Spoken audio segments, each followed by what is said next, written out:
¿Por qué la mujer que sufre violencia doméstica no deja a su agresor? ¿Por qué no denuncia los ataques? ¿Por qué después de denunciar retira la denuncia? Todos hemos oído o nos hemos hecho este tipo de preguntas. Para responder, es necesario entender el proceso de victimización. Este proceso no se da de forma puntual y aislado, sino que es algo que se va desarrollando a lo largo del tiempo. Entendamos que una relación donde existe maltrato no empezó de la noche a la mañana. Fue un proceso que empezó, en la mayoría de los casos, de forma sutil y ha provocado que la víctima no siempre sea consciente de la gravedad de la situación que está viviendo. Como lo dije en el video anterior, en mi opinión, la prevención es la única manera de detener la violencia. ¿Cómo podemos prevenir si no conocemos? Mi pueblo perece por falta de conocimiento, dicen las Sagradas Escrituras. Por eso, en este video, quiero que juntos tú y yo aprendamos sobre el ciclo de la violencia. Para aquellos que nunca han experimentado violencia doméstica, este modelo que les voy a presentar es muy útil para entender que la ruptura del ciclo de la violencia es mucho más complicado que simplemente huir o salirse del ciclo. Mi objetivo es que conociendo tú y yo podamos evitar o detener la violencia. Por cierto, si aún no has visto el primer video de esta serie, ve a la lista de videos de este canal, Servicios de Consejería, el de la mariposa de colores. Y si aún no eres parte de este esfuerzo educativo en salud mental, te animo a que te suscribas y le des like al video y a la campanita para que así recibas notificación cuando se publican los videos. Además, si te interesan que desarrollemos otros temas, déjanoslo en los comentarios.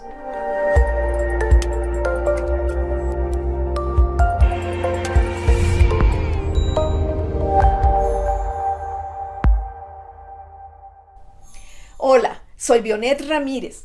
Para entender el ciclo de la violencia, necesitamos antes entender que el abuso doméstico es un patrón de comportamiento en el que una persona intenta controlar a otro miembro de la familia. Todas las familias tienen conflictos, pero cuando existen conductas de control y de manipulación, se denomina abuso doméstico. Puede haber abuso hacia los ancianos, el esposo o la esposa, los hermanos o los hijos. En esta serie me estoy enfocando en el abuso hacia la mujer. Recuérdate que estamos en el mes de la mujer. Es importante saber que el abuso se puede manifestar de diferentes y diversas maneras. El abuso físico. El agresor empuja a la víctima, la golpea, la estrangula, le tira cosas, la patea, etc. La víctima cree que esto es normal, que es normal recibir golpes, amenazas o insultos y que es incorrecto dejar a su pareja. El abuso verbal. El agresor dice a la víctima que es inútil y utiliza palabras soeces o groseras para referirse a ella. Le pone apodos o sobrenombres denigrantes. El abuso emocional. El agresor hace que la víctima viva atemorizada y aislada de otras personas. Le dice que sin él, ella no puede salir adelante. La víctima llega a creer que no puede sobrevivir emocionalmente sola.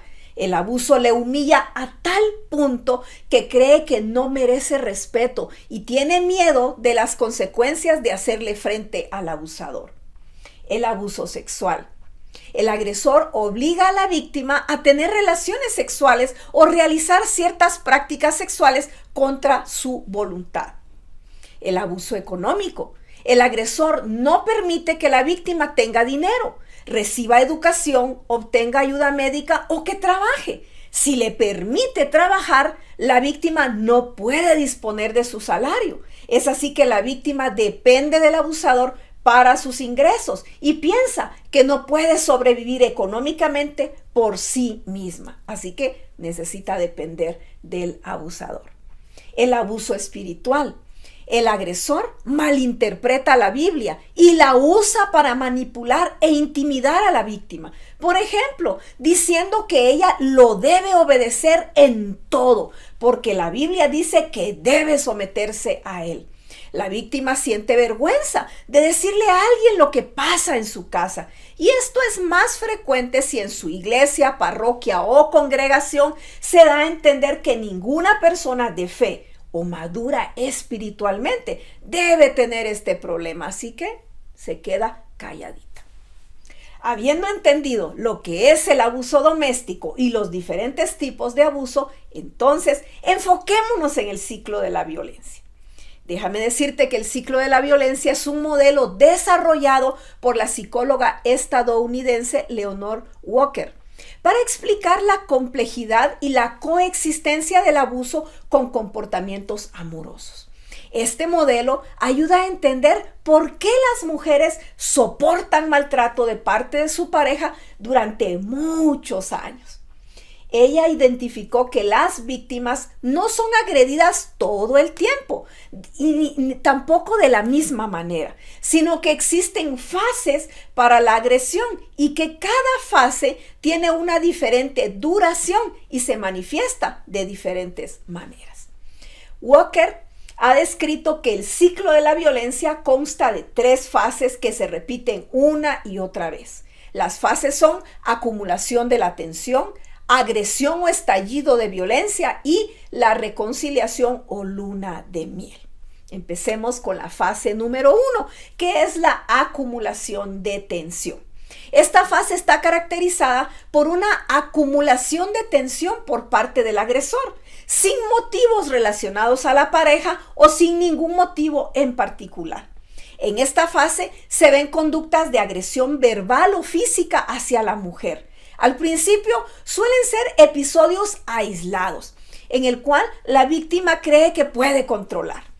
Esta es la fase más difícil de identificar. Su elemento principal es la violencia psicológica, en la cual el agresor manifiesta cada vez mayor irritabilidad, mayor intolerancia y frustración. Insulta, aísla, critica, humilla, responsabiliza de su estado de ánimo, cela, deja de hablar, discute y no permite que la víctima le hable, entre otras cosas que suceden. En estas circunstancias, la mujer suele justificar la conducta agresiva con frases como "yo lo provoqué" o "me cela porque me ama". Fase número 2, la de la agresión o estallido de violencia. Esta segunda fase está caracterizada por la explosión del agresor en forma de violencia psicológica, ya sea insultos, gritos, abuso verbal, pero también violencia física, golpes, lesiones y aún la muerte, o violencia sexual también. El agresor se muestra fuera de control y con intenciones de herir o incluso matar. La mayoría de las veces consigue que la víctima se sienta culpable de su comportamiento irracional. Es el resultado de la tensión acumulada. Se pierde toda posibilidad de comunicación con el agresor y descarga sus tensiones. Él no entiende. Después del incidente violento, es posible que el mismo agresor hasta cure las heridas y lesiones de su víctima o la lleve al hospital argumentando que se trató de un accidente. Y la mujer lo confirma. Fase 3, la de la reconciliación o luna de miel. En esta fase, el agresor se muestra arrepentido y afectuoso. Sí, el agresor se muestra arrepentido, no por el hecho de haber estallado, sino por haberse excedido en la manera de hacerlo. Pide disculpas y podría prometer que el incidente no volverá a suceder. La víctima, lamentablemente, le cree, lo perdona, se siente aliviada y hasta trata de racionalizar la conducta violenta del agresor. Por su lado, el agresor minimiza los actos violentos y dice que la víctima es una exagerada. La víctima puede hasta cuestionarse si realmente ocurrió el episodio violento y cree que es la única que lo puede ayudar a él a salir de esta situación. Tras varias repeticiones del ciclo, la fase de reconciliación desaparece, pasando de la acumulación de tensión al estallido de violencia y así se da el ciclo. En este caso, las agresiones serán cada vez más violentas. Lo que la mayoría de las mujeres desconoce es que cuando la violencia se haga más frecuente y severa, las víctimas desarrollarán síntomas de depresión, apatía, indefensión y desesperanza. Por lo tanto, no actuar a tiempo podría causar daños irreparables en su salud y, en un caso extremo, su muerte. Es en esta fase del ciclo donde la mujer puede abandonar la relación y buscar ayuda. En las fases anteriores es más riesgoso. Este ciclo de violencia se manifiesta en todas las clases sociales, sin diferenciar si el agresor es de un nivel socioeconómico bajo, medio o alto, y afecta gravemente la autoestima de la mujer y su toma de decisiones. La autoestima de ella es destruida, por lo que conduce a que sus percepciones, sus ideas, opiniones e intereses sean alterados completamente. El agresor aleja a la víctima de su círculo íntimo, de familiares y amigos, dejándola sin una red de contención. Este aislamiento afecta su capacidad de denunciar la violencia y contar libremente del abuso a otras personas que la pudieran ayudar. Es triste, pero es que la mentalidad de ella ha llegado a ser tan distorsionada que no se anima a denunciar. Los episodios violentos causan un grave daño a la salud psicológica y física de la mujer, viola sus derechos humanos y la limita a poder tomar decisiones propias.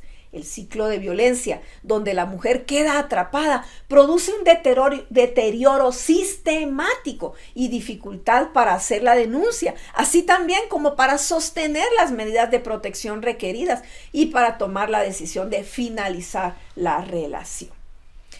Con todo esto te estarás preguntando, ¿qué hacer? ¿Qué hacer si estás viviendo situaciones de violencia en tu hogar? Esto es importante que sepas que esta conducta no es normal. Aun cuando en tu infancia hayas visto los mismos cuadros en tus padres, esto no es normal. Esta es una mala práctica y debe ser denunciada. El abuso no es tu culpa, es culpa del abusador. Dios ve lo que sucede. Solo el abusador puede cambiar su comportamiento. Tú no lo vas a cambiar. Por favor, busca ayuda. Estoy segura que en la ciudad donde vives hay algún número de emergencia. Búscalo y llama. No te quedes esperando a que la situación empeore.